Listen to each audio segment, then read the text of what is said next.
बिस्मिल्लाहिर्रहमानिर्रहीम, अस्सलाम वालेकुम। जियो न्यूज़ पर आप देख रहे हैं आपस की बात और मैं हूं मुनीफ फारूक। सब बेनकाब होंगे जी। चीनी रिपोर्ट कल फाइनल बन गई है और सुना ये है कि वो तकरीबन 200 सफ़ात के ऊपर ये मुश्तमिल है ये रिपोर्ट, और इसके अंदर अहम शख्सियात पर टैक्स चोरी का इल्ज़ाम आयद किया गया है और टैक्स चोरी पर कार्रवाई करने की सिफारिश की गई है। याद रहे कि ये जो इनिशियल रिपोर्ट आई थी गुज़िश्ता दिनों चीनी बहरान पर, FIA की तहकीकाती रिपोर्ट, उसमें इंकशाफ किया गया था कि मुल्क में चीनी बहरान का सबसे ज़्यादा फ़ायदा हुक्मरान जमात की चंद अहम शख्सियात ने उन्होंने लिया। इसमें खुसरो बख्तियार साहब का नाम था, जहांगीर तरीन साहब का भी नाम था। और चीनी बहरान की FIA रिपोर्ट के फॉरेंसिक रिपोर्ट के बाद 25 अप्रैल को ये रिपोर्ट आनी थी, डिले हुआ, लेकिन अब सुना है कि ये फाइनल रिपोर्ट आ गई है। इस रिपोर्ट के बाहर आने के बाद किस तरह की कार्रवाई हो जिस पर अपोजिशन वाकई मुतमईन होगी कि जो स्टैंडर्ड है एहतसाब का वो एक जैसा है। और साथ ही साथ इस हवाले से भी बात होगी आज ही के प्रोग्राम में कि ये मामला शहबाज शरीफ साहब के गिर्द घूम रहा है। यानी नवाज शरीफ साहब मुल्क से बाहर गए, जमानत भी थी उनके भाई जामिन बने कि वो इलाज के बाद आ जाएंगे। उनके इलाज के हवाले से या उनकी सेहत के हवाले से अब खबरें नहीं आ रही, लेकिन शहबाज शरीफ साहब के हवाले से मज़ीद केसेस बनाए जा रहे हैं और उनके गिर्द घेरा तंग होता हुआ नज़र आ रहा है। मुस्लिम लीग नून उसे किस तरह देखती है, इस पर भी बात होगी। और ये भी कि पाकिस्तान तहरीक इंसाफ को ये क्यों लगता है कि हुकूमत सिंध को ख़त्म किया जाए और वहाँ पर गवर्नर राज लगाया जाए।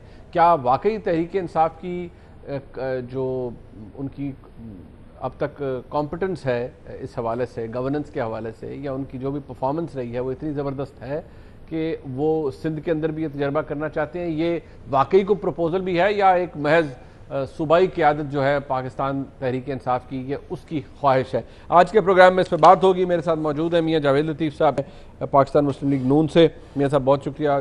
सदाकत अली अब्बासी साहब MNA हैं पाकिस्तान तहरीक इंसाफ के, इस्लामाबाद से मौजूद हैं मेरे साथ। और जनाब सरदार नबील कबोल साहब कराची से मौजूद हैं, मरकज़ी रहनुमा पाकिस्तान पीपल्स पार्टी। मैं ज़रा सबसे पहले पूछ लेता हूँ अब्बासी साहब से। अब्बासी साहब, रिपोर्ट आ रही है, ये हुकूमत का दावा तो ये था कि नहीं, अब सबको कह रहे थे हम छोड़ेंगे नहीं, ये करेंगे नहीं, लेकिन ये जो भी रिकमेंडेशन एक तो ये कि टैक्स चोरी होगी, लेकिन जिन लोगों ने प्रॉफिट कमाया है या जिन लोगों ने वाकई अगर 100 अरब रुपए का लोगों को फ्रॉड किया है, डाका डाला है, ये वो ज़बान है जो कि इस्तेमाल हो रही है, तो सिर्फ टैक्स चोरी के हवाले से उनके खिलाफ कार्रवाई होगी या आप समझते हैं कि फिर नैब भी इन्वॉल्व होगी या कुछ और भी होगा? मुनीर साहब बहुत शुक्रिया। मुनीर साहब, ये चीनी बहरान, आटा बहरान कोई पहली दफ़ा नहीं आया, पिछले 10-15 साल में 6-7 दफ़ा आया है। और जाहिर है यही लोग हैं जिनकी फैक्ट्रीज़ हैं, जिनकी मिलें हैं, और ये लोग मुनाफा कमाते रहे। लेकिन अब पहली दफ़ा एक अनप्रेसिडेंटेडली एक गवर्नमेंट ने एक कमीशन बनाया और रिपोर्ट आई, और इस रिपोर्ट का फॉरेंसिक होके अगले कुछ दिनों में रिपोर्ट आने वाली है। ठीक है। तो जाहिर है अगर हमने कुछ बदलनी है और अगर वही उस तरह के काम हमने करना है जिस तरह के ये करते रहें, तो फिर तो ना कोई तब्दीली हुई और ना कोई फ़र्क पड़ा। हमारा वोटर सपोर्टर हमसे ये चाहता है कि पाकिस्तान के साथ जो लूट मार हुई है माजी करीब में, उस लूट मार का हमने एहतसाब करना ना, हम एहतसाब करने आए हैं। तो इस तरह कभी नहीं हो सकता कि कोई हमारे दौर की रिपोर्ट आए और जिसको हम खुद इनिशिएट करें और ख़ुद उसको पब्लिक करें और ख़ुद उसको मज़ीद एक्सटेंड करके उसका स्कोप बड़ा करें, तो वो कोई इनकम्प्लीट या कोई ऐसी डाइवर्ट करने वाली या कोई ऐसी मिसलीडिंग रिपोर्ट आए।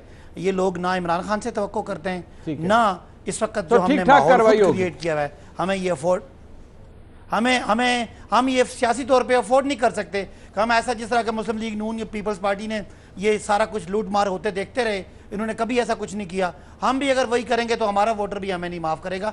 तो रेस्ट श्योर इंशाल्लाह रिपोर्ट भी आएगी, इंशाल्लाह लाइन के इस तरफ उस तरफ सबका बेनकाब भी किया जाएगा। और जो क्रिमिनल एक्ट जिस जगह पे होगा, चाहे वो कॉम्पिटिशन कमीशन की डोमेन है, चाहे वो FIA की डोमेन में है, चाहे वो नैब की डोमेन में है या FBR की डोमेन में है, जहां जहां पे कानून टूटा होगा वहां पे कानून के मुताबिक कार्रवाई होगी और इंशाल्लाह क्रॉस द बोर्ड होगी। ज्यादा लोग उधर ही हैं और इनका फर्क सिर्फ एक है कि यहाँ इस वक्त इमरान खान है, जिनकी कोई फैक्ट्री नहीं है, और उस वक्त नवाज शरीफ साहब और जरदारी साहब थे जो सारे इस माफिया को लीड करते थे। अच्छा, ये फर्क है और ये हमने साबित वैसे करना है। ये सारी बातें आपने ठीक की है, एंड में आके आपने जो कहा है ना, सारे लोग उधर ही हैं वैसे, यानी खुसरो बख्तियार साहब भी उधर ही हैं, जहांगीर तरीन साहब भी उधर ही हैं, उनके भाई साहब भी उधर ही हैं, कोई हमारे काफ लीग के दोस्त हैं वो भी उधर ही हैं, तो आड़े वाल कोई नहीं, सारे उस पास के दोनों इधर है उधर। अच्छा अच्छा, नहीं एंड में जो आपने कहा ना ज्यादा उधर ही है। इनको पाला तो इस कार्टेल को पाला तो मियां साहब और जरदारी तो साहब ने। जुरे वाला आपने कोई लोग होंगे हमारे भी अगर आते हैं शामिल तो। भी तो किया ना हुकूमत में, सरकार सदाकत भाई आपने शामिल भी तो किया ना। नहीं, हमने पॉलिटिकल लोगों को शामिल किया। अच्छा, हमने पॉलिटिकल लोगों को शामिल किया। अगर वो कार्टलाइजेशन करते हैं, जरा हमें नफरत शख्सियात से नहीं है मुनीब, नफरत जुर्म से है, एक्ट से हमें इतराज है, इंडिविजुअल पे कोई इतराज। वाह जी वाह, क्या बात है। लाइन के इस तरफ उस तरफ दोनों फारग हो जाएंगे। मियां साहब ज्यादा वैसे आपकी तरफ ही है, ये शुगर माफिया वगैरह को पाला आपने पाला है या गबोल साहब ने पाला है? तो क्या करना चाहेंगे आप जिससे आपका दिल खुश हो जाए भी यार ये जैसा हमारा रगड़ा निकल रहा है ना इनका भी निकल। मेरा दिल तो जो खुश होगा उस पर मैं बाद में बात करता हूँ। नहीं, आपकी ख्वाहिशें सारी पूरी नहीं हो सकती। नहीं, मेरी तो एक भी नहीं होगी, मगर मैं जो आप अपोजिशन में हैं ना, आपकी होगी ना, नबील भाई की होगी। जो अवाम चाहते हैं उनकी तो पूरी होनी चाहिए। अच्छा। मैं कहता हूँ कि अभी अच्छी बात की पीटीआई के जो मेंबर बैठे हैं इन्होंने, कि हम लोगों ने, आपका इशारा था नबील साहब या मेरी तरफ, कि हम लोगों ने पाला उनको जिन्होंने 100 अरब खाया। जी जी, ये वो कहते कार्टेल्स को आपने पाला। ये हुस्ने इत्फाक देखें कि जिनको हमने पाला उन्होंने इनको पाला। अच्छा, हमने तो अगर गलती की, गुस्ताखी की, लूट मार में उनको हाथ रंगने दिए, तो भाई जिन्होंने लूट मार करके अपने आप को भर लिया वो पाल रहे हैं पीटीआई चीफ एग्जीक्यूटिव को। अच्छा। वो पाल रहे हैं बनी गाला को, वो पाल रहे हैं हुकूमत वक्त को। फर्क ये है। अच्छा, मैं ये कहता हूं कि आप ये कह रहे हैं कि भाई इससे पहले भी चीनी स्कैंडल, गंदम स्कैंडल आते रहे, अद्वियात स्कैंडल चले पहले नहीं आया अब आ गए। मैं ये कहता हूँ कि चले पहले जो गैर मुल्की इमदाद आती थी कोई उसमें घपले नहीं होते थे, चले अब हो गए। मैं ये नहीं कहता, मैं ये कह रहा हूँ कि फैसला साजी, भाई फैसला साजी जहाँ हो रही है कि आपने चीनी बाहर भिजवानी है, आपके पाकिस्तान के अंदर ज़रूरत के मुताबिक पैदावार है, अगर है तो माजी में बाहर भेजी जाती रही थी, कोई नई बात नहीं है। आपके अगर पूरी नहीं थी पैदावार तो फिर क्यों भेजी गई, ये है सवाल असल। दूसरा मेरी यार सुन ले, आप कहते हैं फैसला साजी, वो उसके हवाले से भी असद उमर साहब चले गए, वो कह रहे थे ईसीसी को मैं हेड कर रहा था। आपका दिल है कि वज़ीर आज़म को भी इसमें उनका भी नाम आए। वो असद उमर साहब का दिफा ये है, वो कहते हैं जी ईसीसी को जब हेड मैं कर रहा था वज़ीर आज़म का तुक ही नहीं बनता, उनका नाम क्यों बीच में आएगा? अच्छा, मेरी बात सुन लें कि ईसीसी को हेड कर रहे थे एक असद उमर मिनिस्टर साहब। हाँ, अच्छा, जो मिनिस्टर साहब हेड कर रहे थे उनको कौन हेड कर रहा था? चीफ एग्जीक्यूटिव, पूरी कैबिनेट, वो तो मुल्क ठीक है ना। और उनकी अप्रूवल के बगैर ये डिसीजन हो सकता है, नंबर 1। अच्छा, नंबर 2 ये है कि हमेशा, वैसे तो अब मैं कानून की, आइन की बात कर रहा हूँ, मगर इससे हट के मैं एक बात करने लगा हूँ कि क्या इमरान खान साहब ये फरमाया नहीं करते थे कि अगर नीचे चोरी होती है तो इसका मतलब ये हुआ कि ऊपर चोर बैठा है। अगर ऊपर अच्छा आदमी आ जाए, कोई पवित्र आ जाए, कोई फरिश्ता आ जाए, तो नीचे वो ऑटोमेटिकली चीज़ों को दुरुस्त कर देगा, वरना ये समझा जाएगा कि ऊपर गलत है। आज फिर क्या होगा? एक। दूसरा मैं ये कहना चाहता हूँ कि अगर कल को जो चीनी स्कैंडल की रिपोर्ट आती है कमेटी की, ठीक है, मैं आज आपको बता रहा हूँ कि वो गोलमोल इस तरह की आएगी। आप पहले प्रिडिक्ट कर रहे हैं? मैं बिल्कुल, मैं बता रहा हूँ, मैं ये कह रहा हूँ क्यों लेट की गई। इसीलिए लेट की गई, जो चीज़ें तय करना थी, जिनको पाला हमने बकौल इनके, हालांकि मुशर्रफ ने पाला, चले जिन्होंने पाला, आज वो जिनको पाल रहे हैं उन्होंने जब आंखें दिखाई हैं, उन्होंने भाई साहब एटीएम हमें कहा जाता था, जहाज भर के हम लाते रहे, आप हमारे जहाजों में, ये हुकूमत तरीन साहब की वजह से बनी है। अब वही ना कि भाई हमारे जहाज़ों को रक्षे की तरह आप इस्तेमाल करते रहे, आपकी हुकूमत बनाने में मरकजी रोल हमने अदा किया, और मुनीब साहब उसके बाद आप हमें इस तरह चलता करेंगे तो हम तो नहीं जाएंगे। ये रिपोर्ट आपकी नजर में गोलमोल आएगी। एक आखिरी जो आपने अभी फरमाया ना कि वो उन्होंने आप एक गेस कर रहे हैं कि टैक्स के हवाले से आएगा कि इतना टैक्स चोरी हुआ। भाई एफबीआर कहाँ थी फिर? ये कमेटी बनाने की जरूरत क्या थी? इस कमेटी को इतनी रिपोर्ट लेट करने की जरूरत क्या थी? अंदाजा है ना, आप इसी रिपोर्ट की, इसी कमेटी की रिपोर्ट नवाज शरीफ के मतलब सुन चुके हैं ना। ठीक है, अच्छा मैं नबील भाई, क्या होगा जिससे आप मुतमईन होंगे? और ये कल रिपोर्ट आ रही है क्या होगा जिससे आप मुतमईन होंगे? और क्या वाकई आपका भी खदशा ये है कि गोलमोल रिपोर्ट आएगी? अब भाई साहब ने जो कहा है लाइन के इस पार उस पार सब रगड़े जाएंगे, ज्यादा आपकी तरफ ही इशारा है वैसे उनका, आपके लोगों में। अरे भाई, ये तो रिपोर्ट पहले ही आउट हो गई थी, जिस तरह मैट्रिक का पेपर आउट हुआ करता था, और ये 2 दिन पहले ही आउट हो चुकी है। अच्छा, देखना ये है कि इसके ऊपर जो है अब इमरान खान साहब ने क्या फैसला किया, क्योंकि इमरान खान साहब को ये भी बताया गया है। आज एक बहुत बड़ी इंपॉर्टेंट मुलाकात थी तारीख के टाइम पे, उसमें उनको ये बताया गया था इसका रिपरकशन भी कुछ हो सकता है सियासी तौर पर, क्योंकि इसमें जो पकड़ दकड़ अगर करेंगे, अगर तो अकाउंटेबिलिटी जो है ये करना चाह रहे हैं, बैलेंस्ड अकाउंटेबिलिटी, उस बैलेंस अकाउंटेबिलिटी में ये एक शहबाज शरीफ को और मियां जावेद लतीफ को अंदर करेंगे, और साथ में फिर ये खुसरो मुख्तियार को और उसके भाई को अंदर कर, जहांगीर तरीन अंदर नहीं जाने वाला, ये मैं बता दूं। ये आपको कैसे पता है? अरे मैं तो, आपकी चिड़िया भाग गई, मेरी चिड़िया तो मेरे पास है, मैं उसको पालता हूँ अच्छी तरीके से, आपने पालना छोड़ दिया। अच्छा। लेकिन मैं तो अच्छी तरह पालता हूँ। तो मैं समझता हूँ कि जहांगीर तरीन को जो है गिरफ्तारी नहीं होगी, लेकिन उसके ऊपर भी जो है जाहिर है उसका मतलब मेन जो केस बनता है वो जहांगीर तरीन पे बनता है, लेकिन उसको उसकी बचत है कहीं ना कहीं पर। अच्छा। उसकी बचत आगे। और दूसरी बात ये है कि देखे, नैब से अभी कोई नहीं घबरा रहा है। उसकी वजह है कि ये कहते हैं पीटीआई वाले, इमरान खान कहता है मैं किसी को नहीं छोड़ूंगा चाहे मेरे अपना कोई घर का फर्द हो। आपके एलाइज जो आपके सपोर्टर है चौधरी बरादरान, जब उनको नोटिस जाती है तो चौधरी बरादरान तारिक चीमा को भेजते हैं कि जाएं बात करें प्राइम मिनिस्टर से, उनको कहें कि अगर ये नैब का नोटिस या केस वापस नहीं लिया तो हम पंजाब की हुकूमत से बाहर आ जाएंगे। फौरी तौर पर प्राइम मिनिस्टर उसी वक्त कहता है कि जी बिल्कुल कोई कार्रवाई नहीं होगी, आप बेफिक्र रहे। उसके बाद वो जो है फाइल उसी चेयरमैन नैब के या नैब के जिस ऑफिसर के टेबल में था उधरी टेबल में पड़ी हुई है। मुझे पता है जब अपने लोगों को बचाया जाता है या जिनकी वजह से हुकूमत खड़ी है उनको बचाया जा रहा है, तो ये कौन सा एहतसाब है? और जिन लोगों को आपने पहले अंदर किया, आप लोगों ने क्या बिगाड़ दिया उनका? आपको उनको छोड़ना पड़ा, आपको उनको प्लेन आपने मुहैया किया, आपको उनको बाहर भेजना पड़ा। वो बेल भी हुई ना नबील भाई, वो तो बेल करके भी लोग बाहर आए ना। मैं उस पर नहीं कि बेल मैं ऐसी कोई बात नहीं करूंगा कल को। अभी मैंने मियां साहब से पूछा कि यार ये लॉकअप में एसी देते नहीं देते, पंखा देते हैं? उससे कहा आके देख लो मेरे साथ, मैं तो जा रहा हूँ ईद के बाद, तुम भी आ जाओ। मैंने कहा भाई मुझे ऐसी सियासत नहीं करनी है, कायदे आजम मोहम्मद अली जिन्ना साहब वाली सियासत करनी है। वो भी कभी जेल में नहीं गए थे। तो बात यह है कि मैं समझता हूँ कि लेकिन ये वो दौर नहीं है। मिसाल भी छोटी नहीं इधर तो बाबा कौम की मिसाल दे दी। हमने नहीं, बाबा कौम माशाल्लाह हमारे ग्रेट लीडर वही थे, और उन्होंने सियासत, उन्होंने जो उनकी सियासत पे कोई उंगली नहीं उठा सकता है। बात यह है कि देखें आने वाला वक्त जो होगा उसमें झाड़ू फिरेगा। शेख रशीद वाली बात सही है, शेख रशीद भी जब बातें करता है तो उसके पीछे भी कोई ना कोई मतलब ये झाड़ू फेरेगा। झाड़ू वो कह रहे थे नैब का टार्जन तगड़ा होगा ना, यहाँ तो तगड़ा वो इनके किस तरफ तगड़ा होगा? आपने कहा रिपोर्ट लीक हो गई, अगर लीक हो, ये वाली रिपोर्ट फॉरेंसिक रिपोर्ट तो लीक कोई नहीं हुई, अगर आपको पता लग गई है तो बता दें।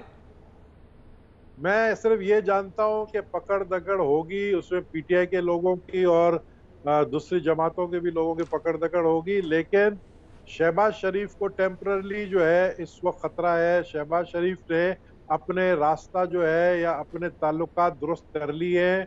शहबाज शरीफ ने लंदन से आने के बाद जो चंद मुलाकातें की हैं उसके बाद उन्होंने अपने ताल्लुकात दुरुस्त कर लिए हैं। शहबाज शरीफ को सिर्फ और सिर्फ अगर वो अंदर गए, पहले तो मुझे शक है कि वो नहीं जाएंगे, तो वो बहुत वक्त के लिए जाएंगे, तो वो भी इसलिए कि बैलेंस दिखा रहा है। अब आप देखें, मुझे बताया पता नहीं परवेज खटक साहब की तबीयत कैसी है, लेकिन वो काबीना के किसी मीटिंग में नजर नहीं आ रहे हैं। अब्बासी साहब काबीना का हिस्सा नहीं है, नहीं तो मैं उनसे पूछता कि काबीना। भाई साहब के वो कॉलीग तो एमएनए भी हैं, मैं भाई साहब से पूछ लेता हूँ। मैं भाई साहब, खटक साहब आपको आखिरी दफा कब मिले हैं, परवेज खटक साहब? मैं तो आखिरी असेंबली के इजलास में मौजूद थे, हमारी बड़ी गपशप हुई जिस दिन लास्ट डे फ्राइडे को इजलास था। और नबील साहब जो है, ये नबील साहब और शेख रशीद साहब काफ़ी प्रोडिक्शन करते हैं। नबील साहब ने आपके मेरे इस प्रोग्राम में 2-3 प्रोडिक्शंस की थी, 2-3 पेशन गोइयाँ की थी, वो तो सही साबित नहीं हुई। बहरहाल मैं सिर्फ एक बात जो मियाँ साहब ने बात की है कि ऊपर अच्छा आदमी हो तो नीचे करप्शन नहीं होती।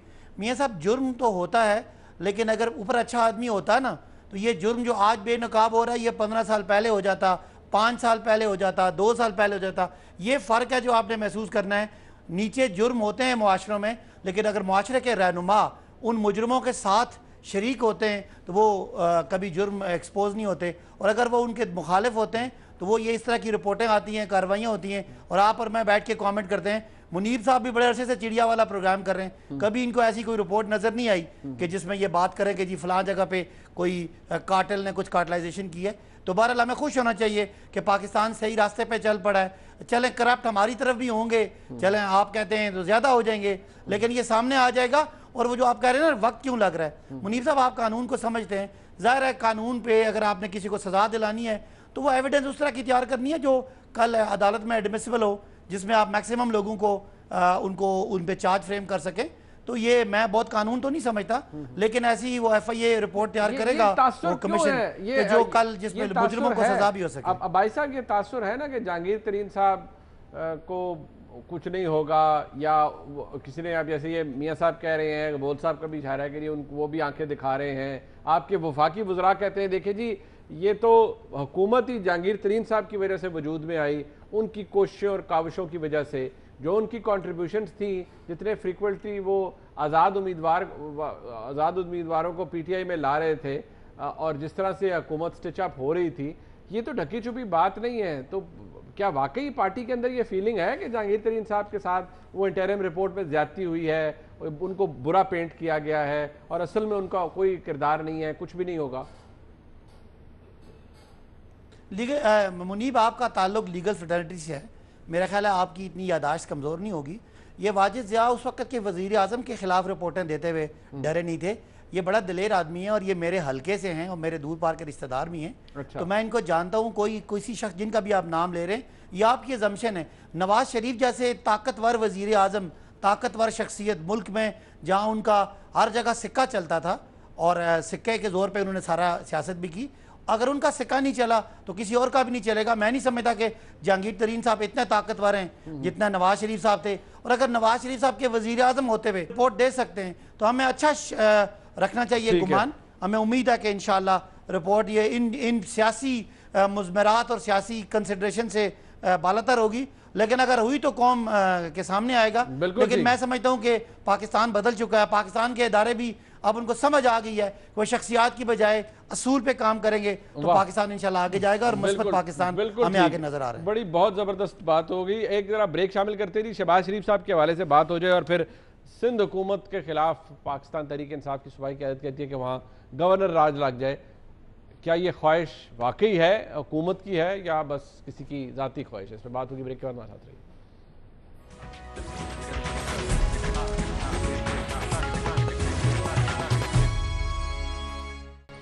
शहबाज शरीफ साहब के मसाइल क्या हैं, या हुकूमत भी ये पूछती है या कहती है? कल भी मैं बात हो रही थी शहजाद अख्तर साहब से, तो उन्होंने ये कहा कि यार पार्टी के अपने लोग उनसे नहीं पूछते कि कौन है। वैसे आपकी पार्टी के सदर है मियाँ साहब, आप लोग खुद भी नहीं पूछते? जैसे पैनामा के वक्त ना हर किसी ने पूछा कि नहीं, अपने कायद से पूछना चाहिए आपको कि असासे कहाँ से बने हैं, ये मनी ट्रेल बता दें, सब कुछ बता दें। अब शहबाज शरीफ साहब पार्टी के सदर हैं, बेशक वो नैब में जाके वो ये कहते हैं कि नहीं मेरा कोई ताल्लुक नहीं मेरे बच्चों के कारोबार से, लेकिन फिर हुकूमत कहती है जी हमारे पास नाकाबिल तरदीद सबूत मौजूद है। क्यों नहीं आके पॉइंट वाइज जवाब कोई दे देता जी कि ये 18 सवाल है, ये जवाब है भाई, ये जो सारे दावे आपके ये गलत है? यार मुनीब साहब, मुझे आपकी सादगी पे रहम आ रहा है। सर करना चाहिए, आप इतने सादा हैं, मैं बहुत सादा हूं। आप तारीख को पढ़ने के बावजूद भी कि 70 सालों में ये इल्ज़ामात कितनी दफ़ा कितने लोगों पर लगे और मकसद क्या होता है। अच्छा, मकसद ये अफसानवी कहानियाँ होती हैं और ये अफसानवी कहानियां पढ़ने वालों को भी पता होता है ये अफसानवी हैं। सर वो बुनियादी शनाख्ती कार्ड और ट्रांजैक्शन यार सब अफसानवी। मुझे अर्ज करने का मौका अगर आप दें। जी जी सर जी। तो वो अफसानवी कहानियों में दिलचस्पी के लिए ऐसे रंग भर दिए जाते हैं, ऐसी स्टोरी घड़ दी जाती है कि पढ़ने वाले को पता होने के बावजूद वो पढ़ता रहता है कि शायद इससे कुछ निकल आए। अच्छा, इसी तरह आप ये देखें कि अकामा पे पनामा और पनामा पे अकामा आ गया। अच्छा, आप ये समझ रहे हैं, आप जो मुझसे सवाल कर रहे हैं कि आपने उस वक्त भी नवाज शरीफ से आप लोगों ने सवाल ना किया, आज आप क्यों नहीं कर रहे? भाई सवाल कैसा करते कि सबके इल्म में था कि 2014 का धरना क्यों हुआ, सबके इल्म में था कि उसके बाद ये सिलसिला कैसे चला। 16 में आया, 14 का धरना था। 2014 का धरना था भाईजान जी, मैं वही कह रहा हूँ ना, पैनामा 16 में तो उसके बाद फैजाबाद का धरना। आप मुझे ये बताएं कि वो तसलसल टूटा। आप मुझे ये बताएं डॉन लीक्स कुछ चीज कुछ 2 दिन सुकून से गुजरे, मगर ये सिलसिला चलता रहा। वजह क्या थी? एक चीज डिसाइड हो चुकी थी, एक मामला तय कर लिया गया था कि ये करना है। और मुझे ये बताएं कि अगर मैं झूठ बोल रहा हूँगा, जो आज के वजीर दाखिला हैं इनके, क्या वो झूठ बोल रहे हैं? वो क्या कह रहे हैं? हाँ जी, इजाज शाह साहब, यस, उन्होंने कहा था कि इनकी हुकूमत बन सकती थी, चौथी दफा भी बनती। हाँ जी बिल्कुल। फिर वो कामरा तो नहीं था ना? कामरान शाहिद साहब को शायद इंटरव्यू में कहा था। आप पंजाब के स्पीकर जो हैं आज के, वो क्या कहा था उन्होंने सलीम साफी के प्रोग्राम में? अगर वो गलत कह रहे हैं, मैं नहीं कहता कि वो गलत कह रहे होंगे, मेरा बड़ा इज्जत का रिश्ता है उनसे। मैं समझता हूं कि वो जो बोलते हैं किसी वजह से बोलते हैं। और फिर मैं इसी तरह ये कहूंगा कि जब उनको नोटिस हुआ पंजाब असेंबली के स्पीकर साहब को, नहीं चौधरी साहब को, यस, तो फिर आपने ये देखा कि चीमा साहब का आपने जिक्र किया कि चीमा साहब और इत्तेफाक से जिस दिन मिल के आए थे उसी दिन चीमा साहब मैं एक प्रोग्राम में इकट्ठे थे। अच्छा। चीमा साहब ने फरमाया कि मैंने उनसे कहा कि ये गलत हो रहा है। तो आगे से फरमाया प्राइम मिनिस्टर साहब ने, उन्होंने कहा कि मैं सामने से वार करता हूं, मैंने कभी पीछे से वार नहीं किया। अच्छा। बकौल चीमा साहब के कि मुझे प्राइम मिनिस्टर साहब ने ये कहा। तो फिर मैं ये आप जितना मासूम तो नहीं हूं कि मैं ये भी ना समझूं। नहीं आप मासूम बिल्कुल। मैं वही तो अर्ज करने लगा हूं कि मैं इतना मासूम हूं, मगर इतना नहीं जितने आप बिल्कुल मासूम। आपको समझ नहीं आ रही, मुझे तो थोड़ी आ रही है। ठीक है, मैं तो ये समझता हूं कि कितना इंडिपेंडेंट फिर अदारा है नैब, इससे मुझे अंदाजा हो गया। और एक सेकंड, ये वॉच लिस्ट अभी आपने एक क्लिप सुनवाया एक रेलवे मिनिस्टर का कि वो वॉच लिस्ट पे है। यार कमाल है कि फिर अब भी मुझे समझ ना आए। अच्छा मैं ये इंडिपेंडेंट अदारे हैं साहब के। ये मैं जरा नबील भाई, ये अफसानवी कहानियां तो नहीं हो सकती ना? ये जो जितने शवाहिद शहजाद अकबर साहब ने बताए, ये ट्रांजैक्शन, ये लोगों के शनाख्ती कार्ड, ये सवालात, ये अफसानवी कहानियों के ऊपर तो नहीं। अगर नबील साहब एक सेकंड के लिए इजाजत दे तो मैं सवाल कर रहा हूं नबील भाई नाराज हो जाते हैं मनीब साहब से। मुझे ये बताएं कि ये आज जो मैं कह रहा हूं अफसानवी कहानियां, ये सारी कहानियां 2000 में भी आपने सुनी थी।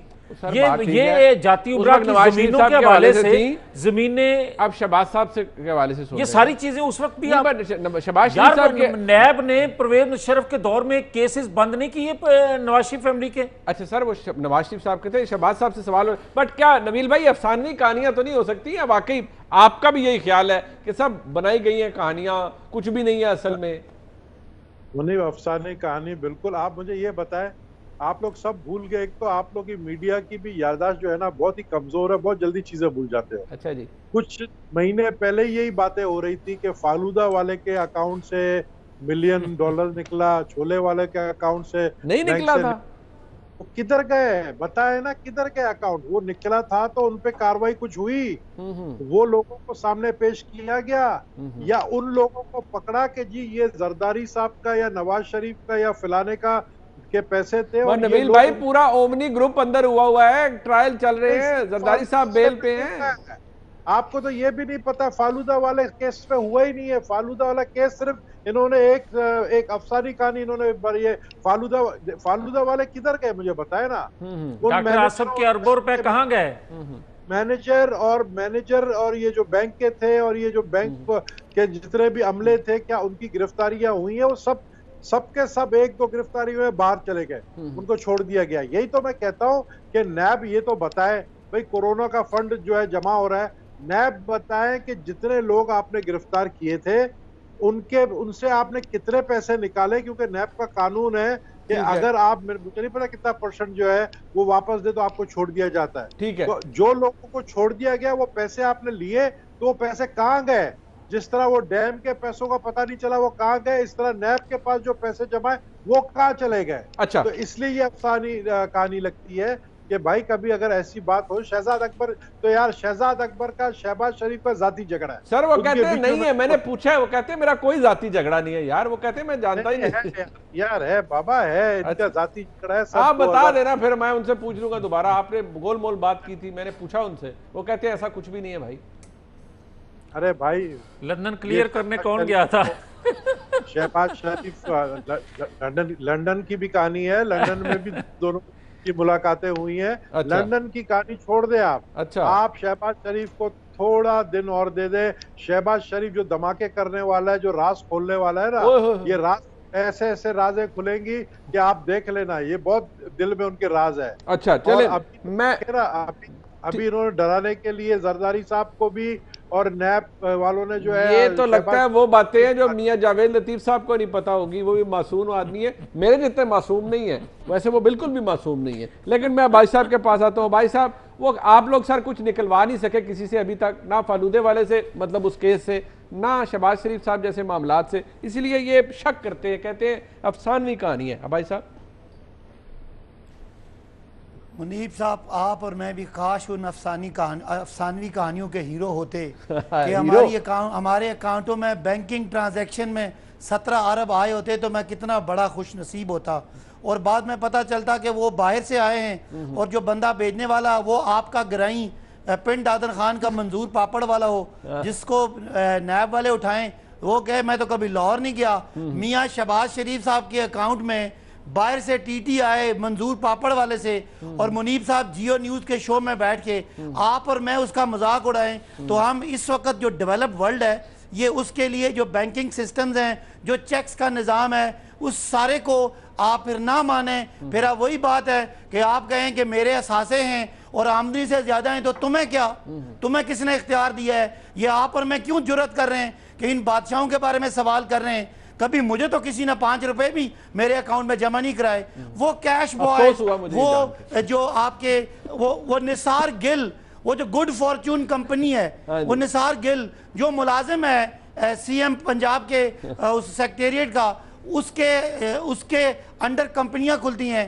18,000 का एक मुलाजिम है शरीफ फीड मिल का, वो कंपनी खोलता है और उसके अकाउंट में 45 करोड़ आ जाता है, और वो अपने आप को उसने EOBI में डिक्लेयर किया हुआ है कि वो शहबाज शरीफ साहब का मुलाजिम है। उसके बाद भी आपको समझना है, मुनीब आप मुस्कुरा के आप चले जाएं, तो आप पूरी कौम की विजडम का मजाक उड़ा रहे हैं। ये जो अफसानी कहानियां हमें नबील कबूल साहब सुना रहे हैं या मियां जावेद लतीफ साहब सुना रहे हैं, अफसोस की बात है कि आप पूरे निज़ाम को, अदालती निज़ाम को, आपके ट्रांजैक्शन और फाइनेंशियल निज़ाम का मजाक उड़ा के शहबाज शरीफ साहब को कोई कौम का हीरो साबित करें कि वो यहाँ इस कौम को पता नहीं किससे आज़ाद करने के लिए ये उनके बारे में सारी साजिशें हो रही हैं। अफसोस है सारी डिस्कशन सुन के। नहीं, वैसे अफसोस है, लेकिन आप जितने आराम से 45 करोड़ अरबों रुपए की बात करते हैं, मैं तो ये जो हंसी निकलती है मेरे मुंह से, हंसी नहीं, मैं परेशान होता हूँ। और ये जो आपने कहा, मेरे दिल को लगी बात कि आपके अकाउंट में किसी ने 5 रुपए नहीं डाले। हालात सबके ऐसे ही है।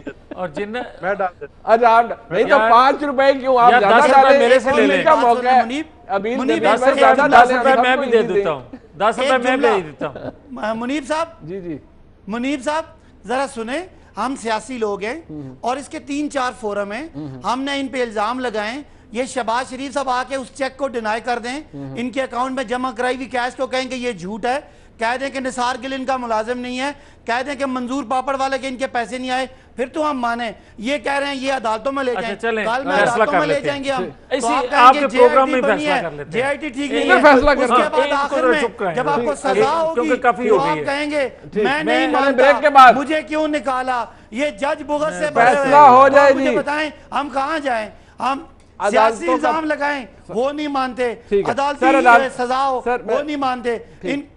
सर ठीक है, मैं ये ब्रेक के बाद यही फैसला हो जाए अदालतों का। मैं मियां साहब बज़िद नहीं यही फैसला करके जाना है। नबील कबूल साहब पता नहीं जज होंगे या किसी पार्टी के साथ होंगे, लेकिन फैसला यही हो जाएगा कौन ठीक है कौन गलत है। एक ब्रेक के बाद हमारे साथ रहिए।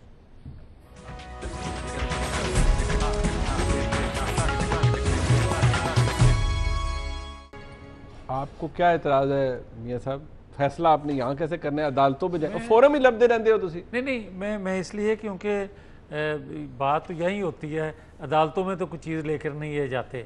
अदालतों का इतना एहतराम इनको था अगर, तो 10 अरब का जो हर्जाने का दावा किया हुआ था, जो कहते थे कि 10 अरब शबाशी ने मुझे ऑफ़र की, आज तक तो वहाँ नहीं गए। मगर मैं ये कहूँगा कि बदकिस्मती है इस कौम की कि जब भी इनकी गवर्नेंस पर, जब भी इनकी नालायकी, नाअहली और इनकी करप्शन जो ये कर रहे हैं, उन पर जब सवाल उठते हैं, वो नबील कबूल करे या कोई और करे, तो फिर इनको शरीफ फैमिली या जरदारी फैमिली याद आ जाती है और उसके पीछे छुपते हैं। मगर बात सीधी सी है, आप तो कहते हैं कि फ़लाँ गिल के इतने अकाउंट से पैसे कहाँ से निकला है, वो मुलाजम था। मैं तो ये आपसे सवाल करता हूँ और यही फैसला लेना चाहता हूँ मनीफ फ़रूक साहब से कि आप ये बताएं कि वो तो मुलाजम था, वो 10 करोड़ 20 करोड़ जो बकौल आपके निकल आया, ओ भाई अरबों रुपया जहांगीर तरीन ने जो इनको दिया, जो पिछले 7-8 साल से वो खर्च कर रहा था, अगर वो आज आपको ये कह दे, इसको चुप कराएं, चुप कर जो 1 सेकंड। मैं ये कहूँगा कि अगर वो अरबों रुपया जो आपको खिला के पाल रहा था, आपको पाल रहा था, तो वो पालने वाला अगर आपसे सवाल करे कि मैंने कोई खैराती अदारा खोला हुआ था कि अरबों रुपए नहीं है, क्या आपको शहबाज आपके लीडर नहीं? चुप कर जो प्यार से बात करें ना। 1 सेकंड सदाकत, 1 सेकंड यार, हौसला करो, अभी बड़े हो रहे हो, हौसला करो। वो छोटे भाई वो कह रहे हैं आप बड़े भाई। मैं ये कह रहा हूं कि अरबों रुपया जो आपको खिला रहे थे साहब, हमने तो खिलाया ना उनको, हम पर ये तो इल्जाम नहीं है ना कि उनसे खाया। आप पर इल्जाम ये है कि आपने उनसे खाया, खाया जो उनसे, वो आपसे सवाल कर रहे हैं कि भाई हमने किसी खैराती अदारे को पैसे अरबों खरबों रुपए नहीं दिए, 6-7 साल में कमाने के लिए इन्वेस्टमेंट की थी। वो इन्वेस्टमेंट जो 100 अरब के करीब आप सिर्फ चीनी से टीका लगा के ले गए हैं। आप मुझे ये बताएं कि आज अगर आप गोल कर रहे हैं उस कमेटी की रिपोर्ट को, तो फिर मुझे ये बताएं कि वो 100 अरब रुपया अकेले नहीं खाने वाला, उससे जो 6-7 साल खाते रहे हो भाई, वो वापस ले रहा है। ये है असल। और दूसरा मैं अर्ज करूं, आप अदादो शुमार गलत पेश करते हो। पीटीआई का ये वतीरा है कि पिछले 1.5-2 साल से अदादो शुमार गलत पेश कर रही है, वो माशी हो या वबा के हवाले से हो, वो टेस्टिंग के हो, वो आप जो आज की मैशत का बड़ा गर्क आपने किया हुआ, इसके वाले से मैं 1-2 चीज़ें, मैं बड़ा ही आपको शौक है ये कहने का, बरामदात हमारे दौर में कितनी उठाई हमने, पैसे की कीमत हमने इसलिए गिराई कि जनाब बरामदात हमारी बढ़ेंगी, ये खाक बढ़ी हैं। आप ये देखें कि हमारे दौर में बरामदात जो थी वो 24.8 थी और बिलियन डॉलर थी, और आपके पैसा गिराने से जब डॉलर 115 रुपए का था, आज 160 रुपए का है, वो तो जमीन आसमान एक हो जाना चाहिए था, बरामदात इतनी बढ़नी चाहिए थी। 2% कम क्यों हो गई? अच्छा, ये तो कौम को बताओ। नहीं, वो बात ठीक है मियां साहब, एक दूसरे के बारे में देने देना टैक्स सर बिल्कुल ठीक है। मैं 1 सेकंड भाई साहब, देखिए बात यह है कि आप पीपल्स पार्टी की क़यादत हो या मुस्लिम लीग नून की, आप एक दूसरे के खिलाफ जो प्रेस कॉन्फ्रेंसेज में एक दूसरे के खिलाफ करते रहे हैं। पीटीआई तो बहुत बाद में आई है और सवाल बाद में हो रहे हैं, वैसे तो लोग भी पूछते हैं। जरदारी साहब के खिलाफ आपके दोस्तों की इतनी प्रेस कॉन्फ्रेंसेज हैं जिसमें आप लोगों ने उन पे कहा है कि कब लूटना छोड़ेंगे, कितना और खाना है, कितना क्या करना है, और वो इसी तरह का मवाद आपके बारे में इवन बिलावल भुट्टो साहब कहते रहे हैं कि नवाज शरीफ साहब पैनामा की करप्शन की वजह से जेल में थे। हमने मनीब साहब हमें इस्तेमाल हुए। अच्छा जी, हमने गलत किया, पीपल्स पार्टी इस्तेमाल अगे हुकूमत चाहे फिर भी यही कहना है। मैं एक और बात करने लगा हूं। जब अदारे इंडिपेंडेंट वाकयातन हों, जब अदारे आज़ादाना फैसले कर रहे हों, तो किसी को ये जुर्रत नहीं होगी किसी दूसरे पर गलत इल्ज़ाम लगाने की। अच्छा। और जब इंडिपेंडेंट नहीं होंगे, एहतसाब के इदारे इस तरह काम कर रहे होंगे जिस तरह 2 साल से कर रहे हैं, तो फिर सवाल उठेंगे। अच्छा चले नबील भाई आप बात कर ले, फिर मैं जरा अवाई साहब के पास, क्योंकि वक्त कम है। आप ये अग्री करते हैं मियाँ साहब की जितनी बात है इससे? मियाँ साहब की बात बिल्कुल अग्री करना मेरी मजबूरी भी है। अच्छा, क्योंकि हम मजबूरी है ऑपोजिशन के साथ है, क्योंकि समझे ना, हम डिसएग्री नहीं कर सकते। लेकिन आपने एक सवाल किया, मैंने कहा जल्दी में कहीं आपका शो खत्म नहीं हो। वो जो गवर्नर की आप बात कर रहे थे और सिंध को जो निशाना बिल्कुल उस पर आ जाए तो बेहतर है, क्योंकि जो जवाब देना था मियाँ जावेद लतीफ ने वो दे दिया है उसको, अब्बासी को। बात यह है कि आपने पूछा गवर्नर रूल में, गवर्नर रूल का हमेशा शोशा जो है हर हुकूमत छोड़ती है। इससे पहले मुस्लिम लीग नून ने भी छोड़ा था, अब जो है पीटीआई वाले भी छोड़ रहे हैं, क्योंकि सिंध में उनकी एंट्री हो नहीं सकती। अब ये जो सिंध के अंदर मेंबर है, जो सूबाई असेंबली के मेंबर है, वो बैठ के प्रेस कॉन्फ्रेंस करते हैं, जिन्होंने कभी सियासत की नहीं है, जिनको घर से वोट नहीं मिलता है, जो नाबालिग है। अब नाबालिगों के तो कानून है कि आप नाबालिग की, पाकिस्तान में कानून के बगैर शादी नहीं हो सकती। उन नाबालिगों को आपने इलेक्ट करा के असेंबली में बिठाया, वो बैठकर लीडर ऑफ द ऑपोजिशन कहता है जी गवर्नर रूल लगना चाहिए। तो भाई गवर्नर रूल अगर लगेगा भी 3 महीने के बाद, 3 महीने के लिए लगेगा कॉन्स्टिट्यूशन के मुताबिक, उसके बाद आप क्या करेंगे? तो हमें सिर्फ इसलिए टारगेट किया गया कि कोरोना में सबसे पहल हमने किया, हमने सिंध में लॉकडाउन लगाया, जिसके वजह से हमारे यहाँ पर दूसरे सूबों से बेहतर रिजल्ट निकला।